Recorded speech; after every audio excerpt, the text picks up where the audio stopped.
All right, guys, we decided for this week's edition of What the Football to get smart, because quite honestly, how many guys can we have sit in the guest chair? We decided to have Jamie Erdahl come in, and we thought we would raise the football intellect here in the studio. We are thrilled that you came here, and after Good Morning Football, the fact that you're doing the double whammy is pretty impressive. Thanks for coming in. Thank you for having me. I can't believe I'm on your text list to invite me, and I appreciate it, and this was an easy ask to fulfill. Well, thank you for coming. Hope it won't be the last time. No, absolutely not. I can't wait. It's like when you fill in for Rich, I would happily sit in your chair if you ever need to take off. I will come and hang, okay? Done and done. And I try to push Rich out of the chair as frequently as possible. Great. So if some days I'm there, it could just be that I've tied him up and left him in the closet. And that's no one needs to hear from my you today. client That is has a admitted whole nothing. other conversation and maybe a different podcast. And So to before any I get law myself, enforcement that are listening, my client just admitted nothing whatsoever. I didn't say that I tied my husband up and put him in a closet. That's another podcast, and it could be a different rating on it, too. But Amy said that she's tired of us bleeping out the fucks. So, by the way, Smitch, if you're home, don't bleep those out anymore. Westwood One prefers them. So that's how we're going to start this podcast. Also, there's a fruit fly, which Rich knows drives me insane. But all right. Hi, everybody. Let's talk about the Bills. And let's talk about Sean McDermott, because my favorite part of this weekend of them decimating the Lions was Sean McDermott afterwards saying, we did all this with barely a practice. I thought that is like the craziest thing a coach can possibly say. Yes, that they rolled over the Lions. Yes, Josh Allen is unquestionably the MVP leading candidate right now. But when a coach says, yeah, what a great week, and we did this without a practice, we just zoomed in because of the inclement weather, perhaps not the right message to send to your guys heading into the rest of the season. Man, yes, I agree with you, because now it's like, well, what about next week? Don't we just get to run that back again? Do we ever need to practice again through the end of time? I also felt like, to me, that implied that there may have been something going on up here with the Bills, and that if you have to force them on the field to practice for hours on end, like, are they too much in their head? Are they spending too much time together? We all know what it feels like to spend too much time with our coworkers towards the end of the season. Sometimes you want to kill each other. And I wonder if Sean McDermott just had that in him. Like, I have an awareness for this. Last week wasn't great. Let's just kind of have some separation, and maybe the space is what was needed. See, that never occurred to me, because looking at it from the perspective of someone who was in the organization, you're looking at, are the roads closed? Even if they're not closed, can you drive safely? And I do understand some of them were closed and there were transportation issues. It wouldn't have occurred to me that there would have been something sort of schematic involved. I would have been the one looking at road conditions, looking at whether it was safe for players to come in, and deciding whether or not you wanted other people to come in. Because when you have a practice, it's not just the players. You need your video guys. You need your equipment guys. You need the whole organization. Can you get them all in? Right. I love that you thought that, because I know. Of course, from a president's perspective of a team, you're worried about the personnel on the road. We're sitting here talking about the chemistry, and is this a bad message? But it never occurred to me, Amy, about that many more people that would come in to get the Bills team up and running at practices. Well, can they get there? And is it safe for them to get there? And a practice isn't just players and coaches. The entire equipment staff, the training staff, the video staff, the food staff, the catering staff. Yeah, you've got hundreds of people involved in a practice. That's so crazy. This is why I would like to have Amy here. I know. You know, and then I was laughing because I was just thinking. I thought she just liked me to, because I said fuck a lot. Well, there's that too. And you like dogs and donuts. But Don, do you have the Bills schedule? I want to throw it up there only because it seems to me Jets, that they're Pats, playing the Jets, Patriots, or I think. Pats, Jets, Pats, or I think something they're playing, like that. I mean, they're playing the Patriots 2 times in the next couple of weeks. So maybe those are the Zoom calls. Maybe those are the Zoom Seriously, practices. they were practicing the technology. So depressing. Someone said that on our show today. There it is. Pats, Jets, Pats. Yeah. Someone said that on our show today, that it was like they earned what they just went through, the Niners, the Rams, the Lions, like they earned the back end of this schedule. Like, that is a brutal stretch. And to start it with the Chiefs and then go into a bye. So just the right side of the screen right there in the middle part of that burger is really, really ruthless. But you also don't want it to be that much of a cruise control, because you don't want them to go into the playoffs and feel like we've just kind of cakewalked for the last 3 weeks. Well, and the other thing, that's tricky. The NFL made an affirmative decision a few years ago, or a number of years ago, to start back-ending schedules with divisional rivals, because they thought, wow, that's going to be really, really exciting, because the playoffs are going to come down to these last divisional games. Well, you know, in Buffalo, not so much. Right. Because New England and the New York Jets are not vying for the division.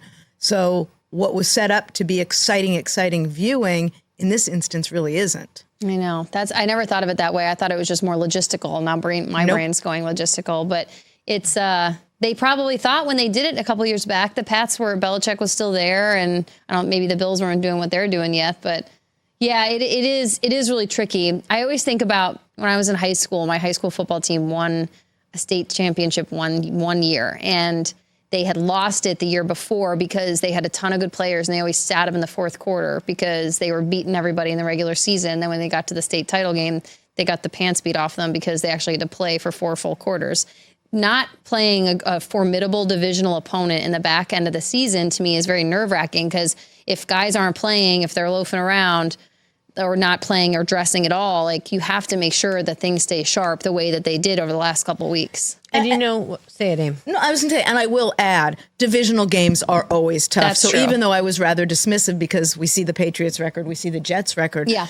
Divisional rivals always want to knock off divisional rivals. There were years we weren't going to be in the playoffs, but going in and we beat Kansas City in Kansas City the final week. And it just, you want to beat your divisional rivals. And I would go so far as to say that those make me feel like it could be a trap game, because you just never know when someone's going to rise to the occasion to beat a divisional rival. Right, because it's Rodgers and it's Drake May's playing really well too. So whatever we just saw from the Jets last week is not the Jets team we had seen the first couple of months. So maybe the Jets are nice and pissed off, and they want to take down their AFC East champion. I mean, as a kid who grew up in New England, I always dreaded Bills and Jets because those are those divisional games. And again, as a reporter, you look for the trap games because you love a trap game, thinking, oh God, I'll get on a lot more. This is going to be a lot more interesting. But yeah, I kind of feel like I'll get on a lot more. Gosh, that's so true. When we it's so please, true. like, you're just hoping for storylines. So you guys are looking out for your careers, and when we self-absorbed, Aim. No. I'm just saying this is the difference in our personalities. You were so driven on behaving appropriately and how am I going to use this best for my career.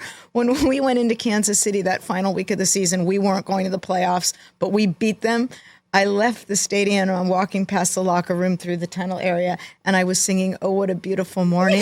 Oh, what a beautiful day." And Willie Brown put his hand on me and said, when Willie Brown has to, that was like the second time in my career Willie Brown had to tell me, take it down a notch. But I did. I walked out singing, "Oh, what a beautiful morning." Now I want to think about who was the player in my history that said, "Take it down a notch." And there were several. So now I'm going to think about that for the next time we're on, if I don't think of it sooner, because that's kind of hysterical. Let's talk Josh Allen, and I'll give credit where credit's due. This is the Buffalo Bills SI page, and I hate it when people act like they came up with the stat themselves. All right, so Josh Allen over the last 2 weeks, 704 passing yards, 151 rushing yards, 5 passing touchdowns, 5 rushing touchdowns, 0 turnovers. And this is what I would say in watching him. There is this crazy look in his eyes where he looks like a kid out there playing backyard football, where he is the happiest human being in the world. What is he? He's like 6'5", 237. He's a big dude. He's a beast. Yep. And obviously the conversation yet again is that he's unquestionably the MVP. How are you feeling about him, and how are you discussing this on Good Morning Football? The last number was the most important one to me. 0 turnovers. The thing we've always said about him is how reckless he can be, and it's no fun in watching him play that way because of his size and because of his arm. If he's just, every 12th throw, he's coughing the ball up. And if you're just going to throw a moon ball to some guy and it's going to go into the hands of a defender or get knocked down, what's the point? And if you can run your pants off in a game, it doesn't matter if you're just going to have it be strip sack from behind. The teams just weren't quite right in years past. I don't know what was going on, within the wide receiver room, and whoever was there, it doesn't matter anymore. This team obviously is the one that works for the Bills. And to me, the biggest thing is the 0 turnovers. I don't know what changed, but it's protect the ball. Protect the ball. But it's not out of a stress. He doesn't look stressed. That point, it's like he looks like he's playing with joy. So it's not like he's trying to not throw. Fair enough. Throw turnovers. He's just taking care of it. And my only reference to protect the ball is just don't turn it over. Start with that. Yeah. Don't turn it over. Yeah. So I agree. It's a big deal. Yeah. I will say this, though, and I'll push back about what you just said a second ago. You said it doesn't matter. It does. Chemistry is everything with a team. And let's face it, there's a lot less drama in that locker room. We see it through their coach as well. Yeah. And it resonates throughout. Whenever there's an issue in the locker room, you know this so well from your time having to be in locker rooms. When there is strife in a locker room, it plays out on the field. You know this, Amy, better than anybody. And I will share this with you because we're talking about the wide receiver issue in Buffalo. We see what's going on in Philadelphia. I'm telling you, throughout my career, if I wanted to be not diplomatic, I'd use the word diva. If I wanted to be diplomatic, I would say requires a bit more attention. That's the wide receiver position. Just in general, a little bit more hands-on emotionally. That's actually much more diplomatic than the way I said it. A little more hands-on. It's like kids. Like that child requires a little bit more hands-on attention. Yeah, he's a lot. She's a lot. I mean, like it really is. There's a code for it. Is there any question in your mind that he's the MVP? No, and I really wanted it to be Saquon. Me too. I did. The story's so great, and he's such a good person. And just when you write this season, I always think about how would I describe this season to someone in 5 years, and I think about what would be a really cool story to tell. And Saquon it's always going to be a cool story. This one would be very simply the Chiefs were a weird team, and we'll see what they do with that. Saquon did this ridiculously petty thing, even though he's like the least petty person on the planet. And he went to the Philadelphia Eagles, and now he looks like he's also playing with such joy. But it has become Josh Allen, undoubtedly, to me. And I don't know. I always think about when the actual voting happens. Like, I'm sure some people can send their ballot in now, or it's cuts off at the end of the season. But it's so crazy to me that, God forbid, the Bills trip up in the first weekend and they have some sickeningly heartbreaking playoff end. And he has to be standing up there in a tuxedo at honors, getting an MVP for a season that was just totally unfulfilled. I hate the fact that it's not voted on until later. But it is. So for right now, it is Josh Allen, but I really wanted it to be Saquon. You mentioned Saquon. The thing that stood out, and Suzy and I have discussed that, when he was offered the ability to go back into the game and break a record, and he said, no, let's let the other guys play. Yeah. I mean, I get goosebumps to this. I just gave myself goosebumps thinking about that. That's a teammate. And that Grant Calcaterra, who had his first touchdown the other day, and he was like, that was your first one? Where's the ball? Like, he was advocating to find it. They got it. What a cool guy. Back to Josh before we move on. Yeah. No, I'm just kind of like still thinking about him. The other thing I keep thinking about is, at what point will they take him out of the games? At what point will he stop running? I mean, there was a moment late in the game I thought, like, you know what, maybe don't run. Because you get nervous about injuries this time of year. That's a great point. And that's the other thing I was thinking, look, Saquon had the least amount of yards, I believe, this past weekend running, and that was just the nature of the game. I start to think about the playoffs, and I start to look ahead, and I start to think, I just don't want that player hurt. I almost thought in this game, Josh Allen has done everything he could. The game was safe. It's like, here's a lovely, nice cape to wear on the sidelines that's protected from the cold. Like, get him off the field. It's a really smart point, because all it takes is one play and you lose them for the playoffs. Yep. Well, I always think, too, like, we just did the math. The Chiefs, if they win 2, no matter what, they've locked in the home playoff. So, like, week 18, just no matter what, it does not matter. Do you just keep them out? Because if you don't buy yourself a bye by winning into it, you got to create a bye, maybe for him, just like to protect him against his own self. And we saw what happened yesterday to Patrick Mahomes, and we don't know the extent of that, but the point you two make is a great point. Look at you with the fantastic segue, Amy Trask. She's a television pro. TV girl. Kind of proud. You're teaching me well. I'm just saying, like, is this a proud moment? That's a tease. Where are we going next in this conversation? I'm feeling really good about that. I want to share with you. Sorry, you guys. Sometimes you just have to take a moment and you watch your children grow. Then they fly, eagles fly. Anyway, you're coachable. She's so coachable. I am at this point of my life. Good. Not always the case. We were talking earlier about those kids that were the, what did you say? The problem kid. Yeah, you were the kid in first grade. Your mom got the phone Kindergarten. It started then. All right, high ankle sprain. It's our favorite sideline report, right? or as you call it when you're with the team, the dread high ankle sprain. All right, Mike, down here, Patrick Mahomes, yet another dreaded high ankle sprain. Mike has been helped to the blue tent. I will report back as soon as I have any more information. Mike? Yeah, the worst. Go right back to work. When I was on the SEC, Tua Tagovailoa had a high ankle sprain. it was early October, he suffered it, and then he had the tightrope procedure. And I spent 5.5 days of my life memorizing what a tightrope procedure is. And the beautiful irony of it all is, I won't even name the companies. My husband works for a medical device company. The competitor to his medical device company does the tightrope.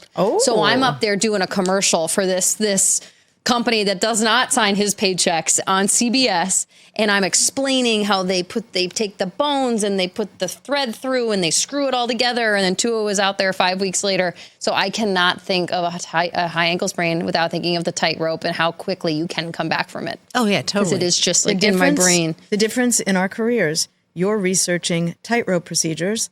I was just recalling with someone yesterday. You're walking on one. I was researching purple drank. God. What is purple drink? It's actually a very sad story. One of our players was involved with that, but I just remember my husband walking home and leaning over me. I was in front of the computer, and he leans over to give me a kiss and looks at the screen and says, "What are you doing?" I'm Googling, what is purple drank? And I'm calling. Yeah. And so. Yep. That is I'm your girl if you need to know. Changed. Yeah, I'm your girl if you need to know about that.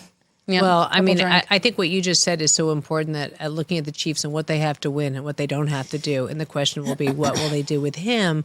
Obviously, he won a Super Bowl with a high ankle sprain. But I just feel like the more often, and you know this better than anyone, and Amy, you know this because you live it, but I will say to anybody out there listening and watching, over here, where would you like? Anyway, I'm going to go here.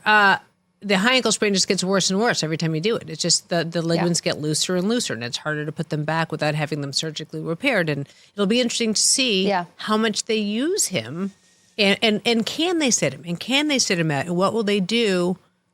I'm always wondering about that. Like, if you're looking at this schedule and you're like, okay, I can afford a loss here. Like, clearly no one's offered me a head coaching job, and I don't really plan on taking one anytime soon. I bet you could do it, though. I probably could. Yes, you could. And I would hire great assistants. But, like, let's take for anybody out there watching on YouTube, let's take a peek at the schedule. Could I be your defensive coordinator? Yeah. Thank you.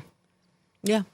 I mean, I'm just saying I may not pay that well, but I might have to pocket most of it myself. Okay. But whatever. I'll be your wide receivers coach since I can to parent. deal with the divas. Yeah. Yeah. To parent. I mean, so let's look. I mean, here's the question, but where? I mean, well, the elephant in the room is the poster treatment of the next two games that the Chiefs have received. The Chiefs played on Amazon Black Friday game. The Chiefs will play on a Saturday Peacock special. Ugly. And the Chiefs will play on a Wednesday Netflix Christmas Day game. This is the most marketable team in the NFL. They want to give that quarterback the poster treatment. And I cannot imagine the blood pressure of some people that probably really want Patrick Mahomes to be playing in those games on those streaming services. That is just the nature of the beast. You rely on seeing the stars. That's who you want to see play. Can you imagine Ted Sarandos? You tell him that day, with all due respect, we're feeling pretty good about the playoffs. Yeah. We're going to rest the franchise. Yeah. Sorry. Not great. So, not the Chiefs should care about that. It's not That's their problem. exactly where I was going with this. That's not what Andy Reid should be thinking. There is a business side of this always that I always want to think about. Really? And I have to remind myself of it because the football side doesn't want him to play. I don't want him to play the next 3 weeks. Yeah. Because you're nothing. This Chiefs team is nothing without him. It's so true. And for any of you out there who, oh God, this camera thing is killing me today. Anybody out there who is a regular taker-inner of what the football, that's a word, by the way. I learned that at Columbia. Taker-inner.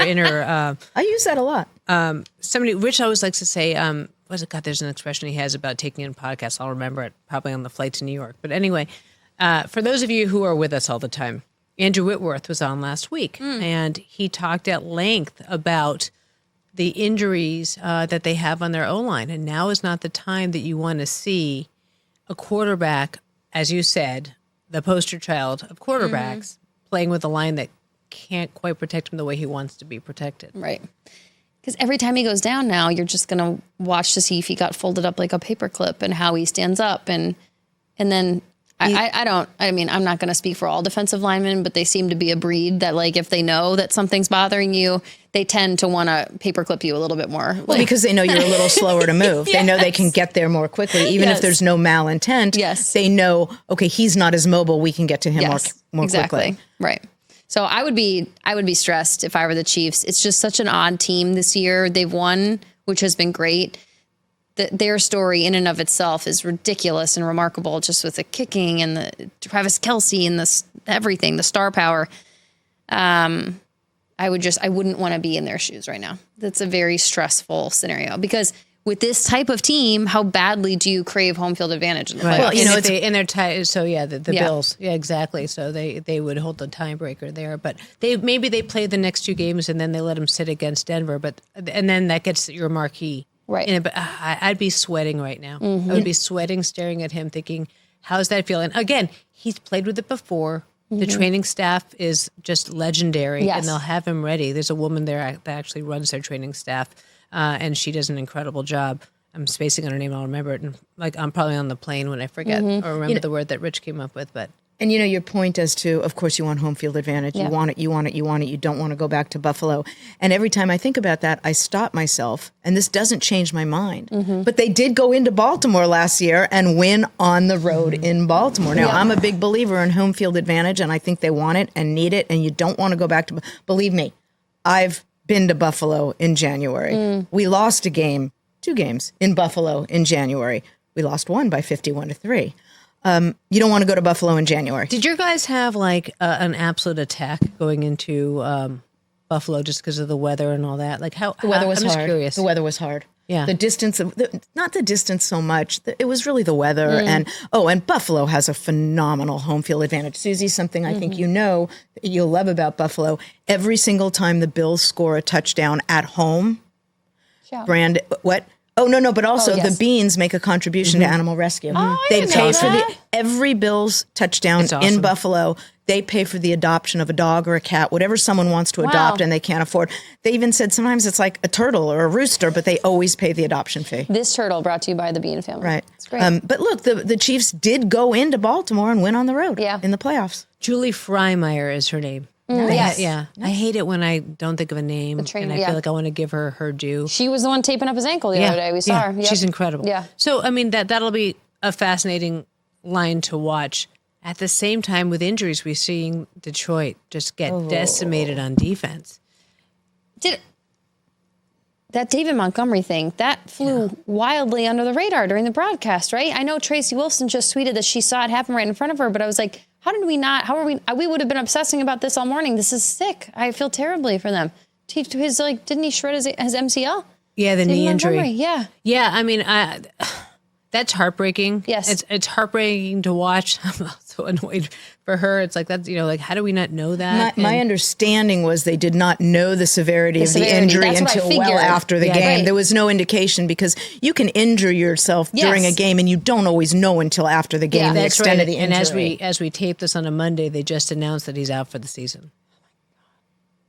I don't know how much more they can take. It's a lot. A team that looked like it was so destined. Yeah. They're destined for the Super Bowl. Well, 2 weeks ago when they beat Green Bay, they controlled the ball for over 60% of the time of possession, and that's what they're going to have to do. The best thing that offense can do to help its defense is keep the defense off the field. Yep. I mean, watching them and then just watching that coach and the gutsy way he makes calls, although he called one of his I think he would have liked to have taken that kick back. But watching this team get decimated, it's really been heartbreaking to see a team basically fall on its own sword as the playoffs are approaching. They play so tough and physical, but that it's like sharpening your own pencil too much. Like the end of the point is very sensitive. And I find myself thinking is, are there any players that have retired of late, not subject to waivers or claims is there anyone they can add? And I haven't come up with any names. At running back or which No. position? Any defensive position. DL, corner, defensive line, corner.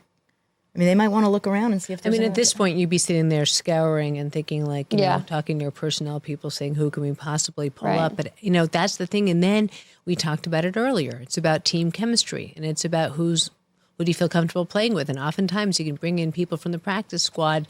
That's the best you can do. But other than... And they should scour other people's practice squads. Yeah. Scour 31 other team practice squads. Because when you do that, when you pluck from the practice squad, that's just like free and clear. You get to, and then you have to activate them though within a certain amount of time. Yeah. Okay. What are we not talking about that you think is a storyline that should be discussed more? Well, at this point in the season, I just saw some of the Bills guys were here when they played in LA a couple weeks back, and we were just talking about some of the openings because the ugly truth of the season was Rich and I were in London and Germany, and the Jets and the Giants, I was on both of their sidelines. It's just been so brutal in New York. I think it'd be low-hanging fruit to talk about the potential openings in New York and the actual opening that's in New York. But I don't like doing that at this juncture of the season. There's too much good to talk about. The Minnesota native in me would like to talk about the Minnesota. Well, I was going to ask you about the Vikings since they do play on this Monday night. And are involved with that little tiebreaker with the Lions. So what are you expecting? I mean, how do you feel about where they are? Wait, I saw you do that thing. The horn. I thought, with the horn. I saw you do that thing. Yes, that was a big deal. It was a huge deal. It was nerve-wracking because I'm not normally fan-like. I don't, like, you kind of train yourself out of that over the years in our careers, but there was like so many people in my life that are Vikings fans that I essentially was like, I'm just going to lose my mind for them. My dad and my husband and my father-in-law and like all those people. And like, it was an awesome night. And that was a very technical term I used. I saw you do that thing. Do that thing. Sound the Gallarhorn. I never knew what it was called. Yeah, the Gallarhorn. GJALLARHORN. GJ. I think it's wonderful what they've done. It still makes me nervous about what is ahead for them just because Sam Darnold is playing great, but it's like the question of, is this Kevin O'Connell propping up a quarterback, or is this truly an untapped Sam Darnold that three other teams couldn't get out of him up until this point? Defense is playing out of their minds, but they still, if they went out, that means that they're beating a Lions team, which now after last night, I think it looks like they could do. But what do you look like when you hit the postseason? I actually like the fact that their run game has kind of just balanced out for a week or two. Like, I think I could see Aaron Jones having a resurgence here.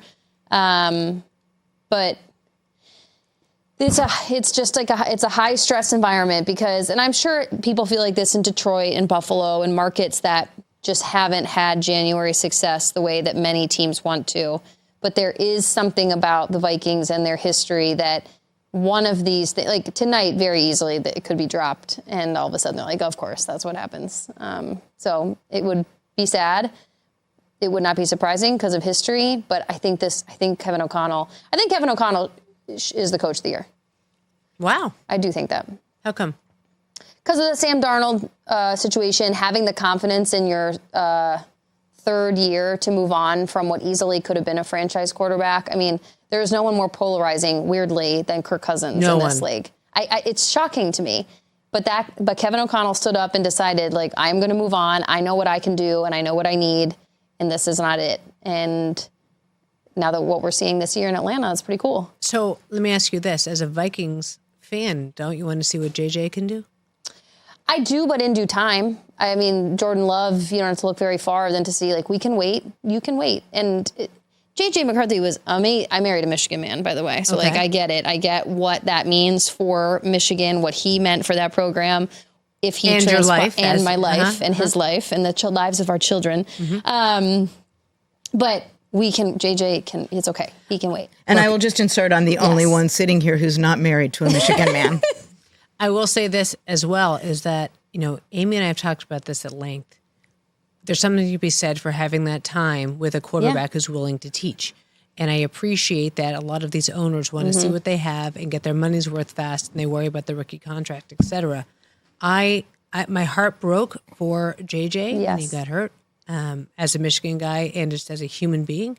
But I do think there was something to be said about learning from the bench and taking your reps. Not everyone's going to have the Aaron Rodgers, Brett Favre issues. Right. There are plenty of quarterbacks who are unselfish, who are willing to teach. And I really do believe that could have been Kirk Cousins. I mean, who knows? But it'll be interesting to see if Sam gets paid. He's getting closer and closer to the contract of his dreams. But that's where my brain went next. And I'm actually wondering if that's what you were going to say. Because what contract does Sam Darnold warrant now? That's actually not exactly where it was going. So take that away, and then I'll make another point about that was all, sitting a player. What does Sam Darnold demand now? What has he played himself into that you're not going to sign him to a 3-year deal, because then that lines up awkwardly with the end of, you have to do, like, is it a 2-year deal? I think he's warranted more like a longer term deal than that, but he also has played in enough places that he probably know what's a good fit for him, and maybe he would take a certain deal to stay in Minnesota. And you both raise great points that point to where I was going, which is a current collective bargaining agreement. You mentioned players mentoring other quarterbacks. Well, what about in Kansas City when Smith mentored Mahomes? Mentored Mahomes. He could have taken a different approach, but he knew that Mahomes was their future, and he did everything he could during their overlapping time to help him. And now we talk about the Darnold contract. What do they do with McCarthy? The fact is, when the current CBA, which is now the umpteenth iteration of the one that we put in, I think it was roughly 2011 or so, teams no longer have the luxury of sitting quarterbacks as long as they could. You saw you saw Aaron Rodgers sit behind Favre. You've seen other quarterbacks sit for longer.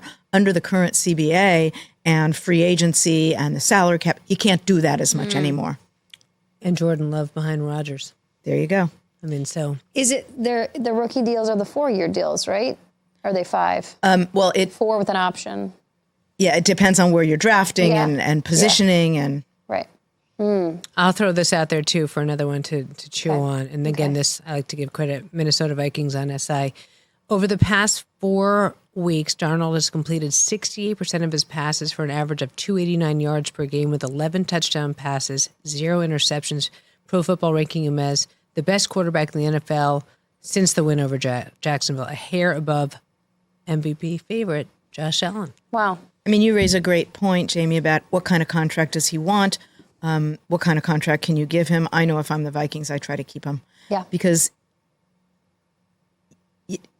any quarterback is a play away from an injury. Yeah. I try to keep him. And the question, he may decide he'll take less money to stay in Minnesota than to go somewhere else. Yep. He's obviously found a very good synergy with the coach, with the team that didn't exist at his other stops. And you can go a lot of other places, but those places don't have Justin Jefferson, and they don't have Jordan Addison, and they don't have the tight ends of TJ Hawkinson or that head coach. And the really good offensive line. It's a really good team. I don't know why. And I did it myself. I did not put them in the playoffs in September. I was so stricken by the JJ McCarthy injury that I had him in August 1st. He gets hurt August 4th or 5th. And then I was just like, bummer. All right, when JJ comes back, like maybe it's the Sam Darnold thing, but I was so blinded by that event that I could not have like a good inspection of the rest of the team. And shame on me, because when I worked with Jason McCourty, he had played for Brian Flores and was really close to Brian Flores. And he's like, just give Flo 3 years to get his guys in, and then they can play that type of defense. And here we go, year 3 with Brian Flores. It's just so the defense is remarkable. What's the Viking fan in you believe? I'm not prepared to say that out loud. Well, you're concerned about a jinx? No, I'm too, and I'm not even that jaded. Like, I'm not even that old. My earliest heartbreaking Vikings memory is the shanked kick, Gary Anderson kick against the Saints. Like the first time I actively cried due to heartbreak, and I think I was like 10. And there are years before that like my dad could speak to of just like, so I think it would be unrealistic to be like, we'll see you in New Orleans. Purple and gold looks great in New Orleans. That's not it. Because the Lions are great, but my God, the Eagles and the Vikings do not have a good history of going to Philadelphia and trying to survive the NFC. So I don't know. I'm just enjoying it while it's existing. I think everything's weather related, right? I think if you're a dome and you go play outside and it's freezing and it's raining and it's snowing, it's miserable. Yeah, totally. And the Eagles look so good. The Eagles look so good. Ridiculous. They just look really great. Yep. So we're anointing the Eagles. Is it Eagles, Bills? What do we think, ladies? My September 1st pick was Ravens, Packers. Interesting. I'm not saying that can't happen. I'm just saying it would even be hard for the Ravens to go to Buffalo. Eagles, Bills, just from like a fan perspective in New Orleans, that's like a 12 on the Richter scale of like fandom. those populations. Look, she's in of fans. California now. She's using Richter scale as someone who lives in. If we were in Florida, I'd be like, Cat, whatever hurricane. No, it's like the Richter scale of like crazy fans between Buffalo and Philadelphia in New Orleans. Woo, look out. So this is, I guess, a good idea of playing. Like, do you think? All right. So, do you think the Bills can make it there? Do you think that the Chiefs' role ends? Yes. Do you think the Rams are going to keep going? Yes. I think Sean McVay is very good at playing spoiler. I don't think they can go all the way. I just think he's very good at playing spoiler. I love the combination of these young guys who are excited. They really don't know what lies ahead. And a guy like Matthew Stafford who looks like he could be an extra on Yellowstone. And I love the idea of like this grizzled veteran coming on and these young guys who have no idea how hard this is. And McVay just being the ultimate let's go guy. And to the Rams' credit, wow, the job they did drafting on the defensive line. They knew that Aaron Donald was coming to the end of his career by his choice. He was going to be leaving. And Jared Verse was the guy that I named at the very, very, very beginning of the season as Defensive Rookie of the Year. And they didn't say F them picks this year, and they picked very wisely. That must feel good. Somebody asked me this week if Aaron Donald will come out of retirement and go play again. I was like, I don't think so. I think he's past the date this year where he can do that. I think I don't have the date exactly right. Oh, he can do it again in the future, but in terms of playing this season, I think he's missed the opportunity to do that. Some kind of paperwork or something, make yourself available.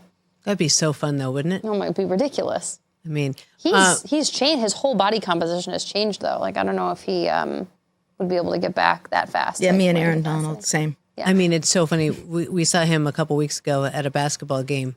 He's still a Mack truck. Yeah.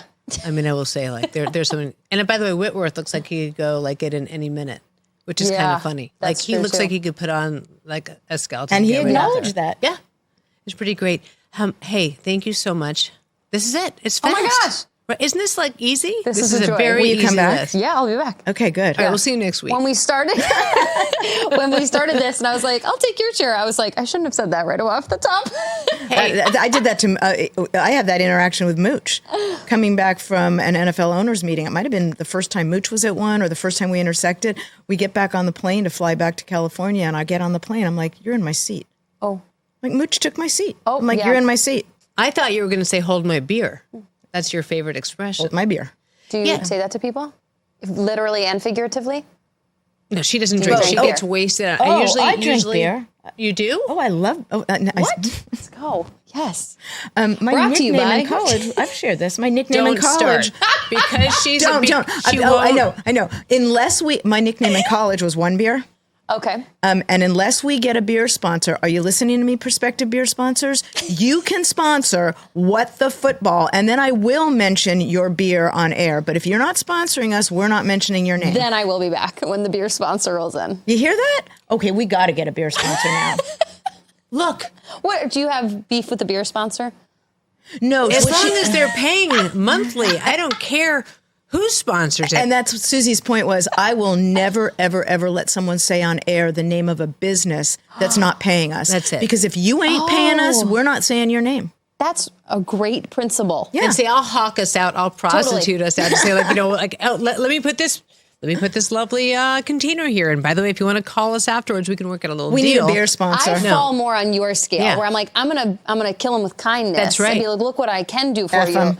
And then other people are like, why are you doing that? That's just free business for them. They're Like, getting well, it for what if their free. deal comes You in do because not of it? get us for free. If you want to sponsor us, give us a jingle and we will promote the F out of your beer. The last time I tried a beer was in 2002 in a car on the way to the airport during the NBA Finals, and Craig Sager said, here, and he had given me, like, that piss warm beer that they have downstairs, like, for the, the reporters, when the teams, I think it may have been a Timberwolves game. So it must have been a playoffs. KG. And just trying to be cool, because it was Craig Sager, and he was so awesome. I took a sip. I almost threw up in the car. I hate beer so much. Well, don't say that. Now we're not going to get a beer sponsor. Oh my gosh. I like beer, so okay. I hate beer so much that I was like, I will throw up all over Craig Sager, and he was wearing one of his crazy outfits. And I said, I don't want to ruin his crazy outfit. You know what, though? There are certain companies, since I'm going to follow your rules, is your show. Don't name them. There are certain companies that do produce both beers and wine coolers. And wine coolers. There you go. That's how we need that. That is the We'll promote 'em girliest all. possible drink. I'm not having a wine What do cooler. you All like right. to drink?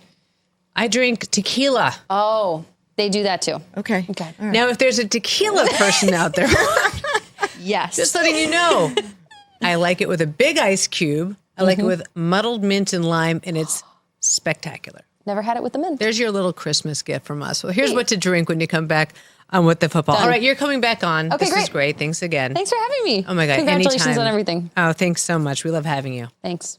All right, before we go here, let's talk about really quickly Mark Davis saying that Tom Brady will have a lot of say on their next quarterback. God, I wonder about their next coach, but what are you thinking? I think he's going to have a lot of say on a lot more than simply the quarterback role. He's obviously tremendously well qualified to speak to the quarterback role. I think he's going to have a lot to say, and I think he'll have a lot of input on a lot of topics, and I think he is going to be part of a succession plan. And for those people who continue to assert that I should hold ill will against Tom Brady because of the Tuck game, I do not hold any ill will against Tom Brady. Tom Brady did exactly what every fan wants the quarterback of his or her team to do in that situation.